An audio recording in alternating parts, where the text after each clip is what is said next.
Olá, turma, tudo bem? Boa noite. Vamos lá para mais um dia, né? Na nossa leitura. Glória a Deus por isso.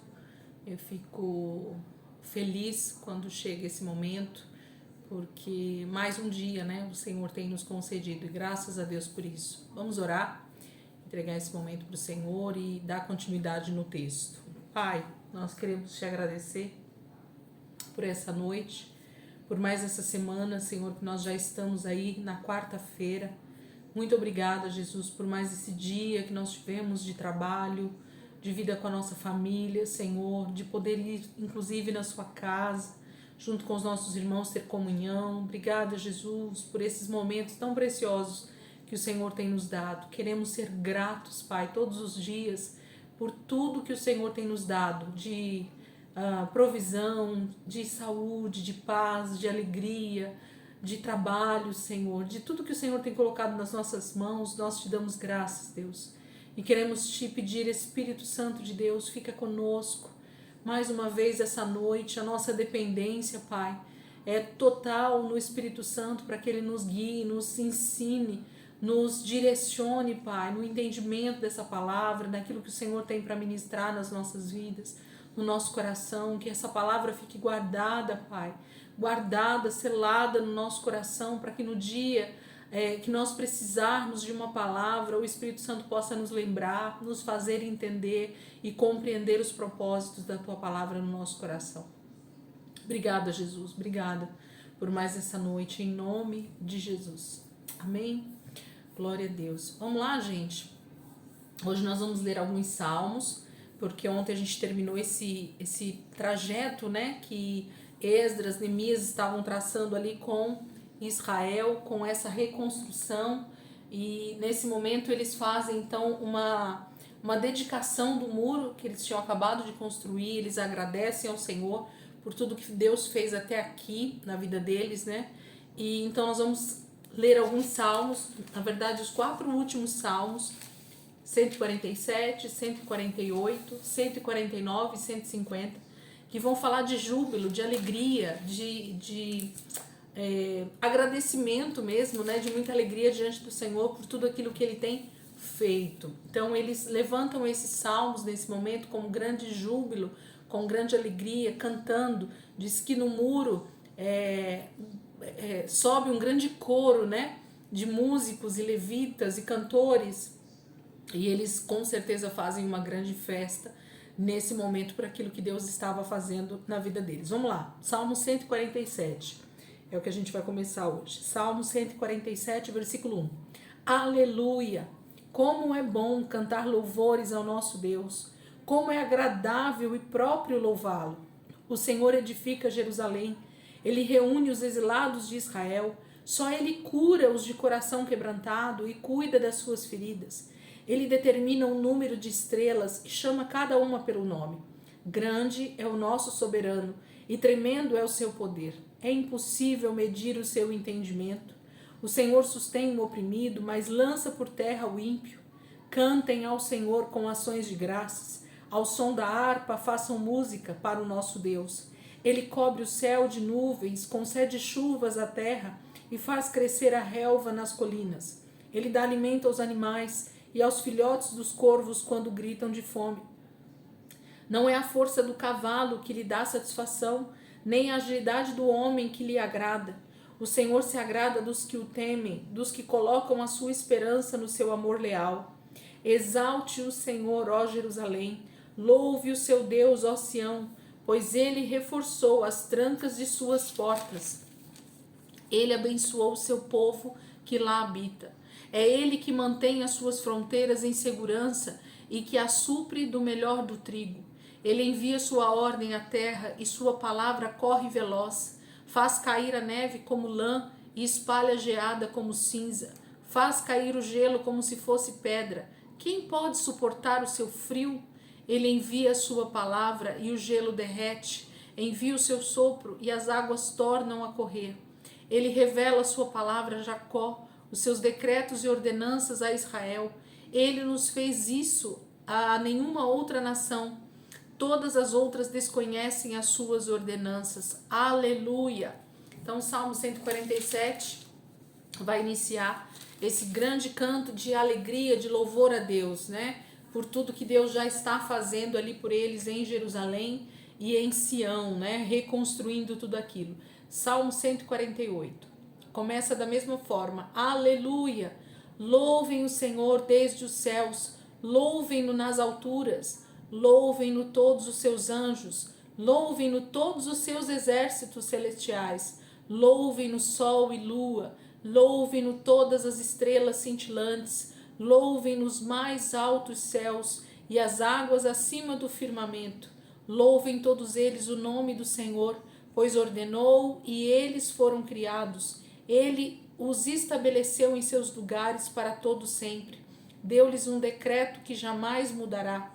Louvem o Senhor, vocês que estão na terra, serpentes marinhas e todas as profundezas, relâmpagos e granizo, neve e neblina, vendavais que cumprem o que ele determina, todas as montanhas e colinas, árvores frutíferas e todos os cedros, todos os animais selvagens e os rebanhos domésticos, todos os demais seres vivos e as aves, reis da terra e todas as nações, todos os governantes e juízes da terra, moços e moças, velhos e crianças, louvem todos o nome do Senhor, pois somente o seu nome é exaltado, a sua majestade está acima da terra e dos céus. Ele concedeu poder ao seu povo e recebeu louvor de todos os seus fiéis, dos israelitas, povo a quem ele tanto ama. Aleluia. Salmo 148 é uma chamada, né? Para que todas as criaturas, a criação de Deus, louve o Senhor, né? Toda a natureza, ela exalta a Deus. Todos os animais na terra louvam a Deus. Todas as sementes, né? As árvores frutíferas, tudo que há na terra, louva o Senhor. A natureza expressa, né, o seu louvor diante de Deus, porque eles sabem, a natureza sabe a grandeza e quem os criou, né? Eu falo que a natureza ela tem o seu esplendor próprio, porque eles sabem louvar a Deus. O ser humano é que, por conta do pecado, ele perdeu essa essência de olhar para o Criador e conseguir louvá-lo, a excelência, o poder, a soberania de Deus, né? Mas esse Salmo 148 é um chamado de todos os povos, de todas as nações, de toda a natureza, de toda a criação de Deus, louvar ao Senhor. Salmo 149. Aleluia! Cantem ao Senhor uma nova canção, louvem-no na assembleia dos fiéis, alegre-se Israel no seu Criador, exulte o povo de Sião no seu rei, louvem eles o seu nome com danças, ofereça-lhe música com tamborim e harpa. O Senhor agrada-se do seu povo, ele coroa de vitórias oprimidos. Regozijem-se os seus fiéis nessa glória, e em seus leitos cantem alegremente. Altos louvores estejam em seus lábios, e uma espada de 2 gumes em suas mãos, para imporem vingança às nações e trazerem castigo aos povos, para prenderem os seus reis com grilhões e seus nobres com algema de ferro, para executarem a sentença escrita contra eles. Esta é a glória de todos os seus fiéis. Aleluia. Um chamado no Salmo 149 de fazer justiça, né? Contra os inimigos de Deus. Eu estou tirando aqui por causa do reflexo que dá, gente. Salmo 149 é uma chamada de juízo contra as nações que oprimiram o povo do Senhor, né? Ele fala que todos devem levantar um novo cântico, uma nova canção, porque os inimigos de Deus vão ser julgados, vão entrar em juízo. O Senhor vai fazer justiça por causa do seu povo, né? Ele vai impor vingança às nações e trazerem castigo aos povos, porque Deus vai restaurar todas as coisas, assim como Ele está restaurando aqui Jerusalém e Judá nesse momento. Salmo 150. Aleluia! Louvem a Deus no seu santuário, louvem-no no seu magnífico firmamento, louvem-no pelos seus feitos poderosos, louvem-no segundo a sua imensidão de sua grandeza, louvem-no ao som de trombeta, louvem-no com a lira e a harpa, louvem-no com tamborins e danças, louvem-no com instrumentos de cordas e com flautas, louvem-no com símbolos sonoros, louvem-no com símbolos ressonantes, tudo o que tem vida, louve o Senhor, aleluia. Então, esses 4 salmos, eles falam desse canto de vitória, de restauração, de juízo que Deus está trazendo sobre as nações inimigas e trazendo a restauração sobre Israel. Deus está trazendo um novo cântico na boca do seu povo, para que eles então o adorem, louvem a Ele, porque Ele estará novamente no meio deles, Ele estará com o seu povo novamente. Isso também fala de um tempo do fim, onde o Senhor vai reinar e vai trazer então toda a sua glória, a sua majestade, o seu templo, o seu cetro de justiça estará sobre a terra, reinando entre todas as nações e trazendo juízo sobre os seus inimigos. Então, também fala escatologicamente esses salmos, né? Toda a palavra converge para o tempo do fim, em que Jesus então vai vir e restaurar todas as coisas na terra. Nós vamos ler agora um texto de Neemias. O templo é profanado, o templo é tido como algo natural, né? Neemias capítulo 13, versículo 4 e 5. Neemias capítulo 13, versículo 4 e 5. Antes disso, o sacerdote Eliasibe tinha sido encarregado dos depósitos do templo do nosso Deus. Ele era parente próximo de Tobias e lhe havia cedido uma grande sala anteriormente utilizada para guardar as ofertas de cereal, o incenso, os utensílios do templo e também os dízimos do trigo, do vinho novo e do azeite prescrito para os levitas, para os cantores e para os porteiros, além das ofertas para os sacerdotes. Continuando aí, Neemias capítulo 12, versículo 44 ao 47. Naquela ocasião foram designados alguns encarregados dos depósitos, onde se recebiam as contribuições gerais, os primeiros frutos e os dízimos das lavouras que havia em torno das cidades. Eles deveriam trazer para os depósitos as porções exigidas pela lei para os sacerdotes e para os levitas. E de fato, o povo de Judá estava satisfeito com os sacerdotes e os levitas que ministravam no templo. Eles celebravam o culto ao seu Deus e o ritual de purificação, dos quais também participavam os cantores e os porteiros, de acordo com as ordens de Davi e do seu filho Salomão. Pois muito tempo antes, nos dias de Davi e de Asaf, haviam dirigentes dos cantores e pessoas que dirigiam os cânticos de louvor e de graças a Deus. Assim, nos dias de Zorobabel e de Neemias, todo Israel contribuía com ofertas diárias para os cantores e para os porteiros. Também separavam uma parte pertencente aos outros levitas, e os levitas separavam a porção dos descendentes de Arão. Nosso último texto, e a gente vai conversar um pouquinho sobre isso. Neemias 13, versículo 1, 2 e 3. Naquele dia, o livro de Moisés foi lido em alta voz diante do povo, e nele achou-se escrito que nenhum amonita ou moabita jamais poderia ser admitido no povo de Deus, pois eles, em vez de darem água e comida aos israelitas, tinham contratado Balaão para invocar maldição sobre eles. O nosso Deus, porém, transformou a maldição em bênção. Quando o povo ouviu essa lei, excluiu de Israel todos os que eram de ascendência estrangeira.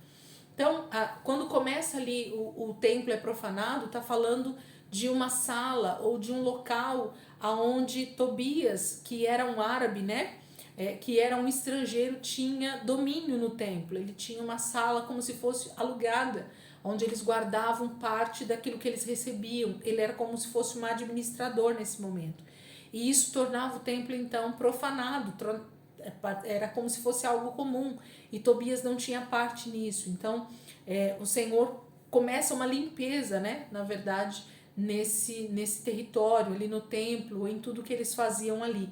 Por isso que ele vai falar que quando é lido o livro da lei, ali no finalzinho do texto, fala que eles percebem que nenhum amonita e nenhum moabita teria parte no povo de Deus, poderia estar no meio deles. Então eles põem para fora todo aquele que fosse da descendência estrangeira, ou ascendente estrangeiro, né, que não fosse realmente do povo de Israel.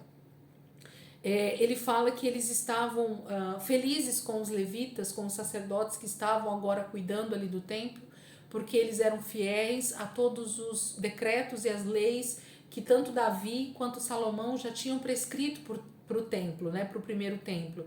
Então eles estavam felizes porque esses sacerdotes, os levitas, os cantores que estavam ali, estavam fazendo o trabalho corretamente. E nisso o povo tinha alegria em trazer todas as ofertas, todos os dízimos, tudo que eles precisavam trazer para o templo para manutenção dessas famílias levíticas, né, ou levitas, e para a família de Arão, dos sacerdotes, né, os descendentes de Arão que estavam nesse momento cuidando do templo.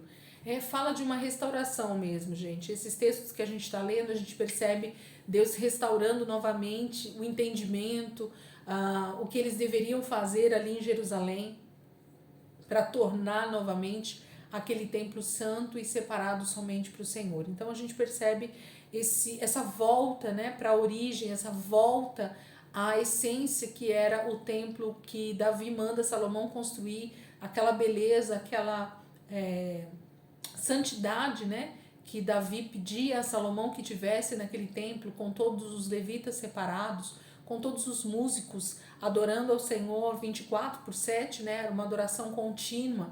Por isso que ele coloca os turnos, né, eles tinham turnos de revezamento entre todos os levitas e os cantores e os sacerdotes. Então Deus começa a restaurar essa sorte de Sião, a palavra fala, né? Então a gente termina aqui a nossa leitura de hoje. Eu coloquei um texto menor para hoje porque amanhã a gente vai fazer a leitura do Salmo 119. Então prepara aí teu coração. Amanhã a gente vai ler o Salmo 119. O menor salmo da Bíblia. Na verdade é o contrário, né? O maior salmo da Bíblia, talvez o maior capítulo da Bíblia que a gente tenha é o Salmo 119. Então amanhã a gente vai fazer a leitura somente do Salmo 119, a gente vai parando, vai vendo o que o Senhor está falando. É um salmo lindíssimo, onde a gente vai vendo, né, o prazer do salmista em escrever realmente esse salmo e declarar o quanto Deus era grande, poderoso, o quanto ele amava a lei do Senhor e tudo mais. A gente vai ver isso amanhã, tá bom? Então eu não coloquei mais textos para hoje, porque a gente tinha aí o Salmo 119 para ler e juntar tudo isso que a gente já tinha lido hoje, mais o Salmo 119, ficaria muito grande a leitura de hoje. Então amanhã, em nome de Jesus, a gente vai estar aqui amanhã para ler o Salmo 119 inteiro, juntos, meditando e entendendo o que o Senhor está falando nesse salmo. Amém, queridos? Deus abençoe e até amanhã, se Deus quiser.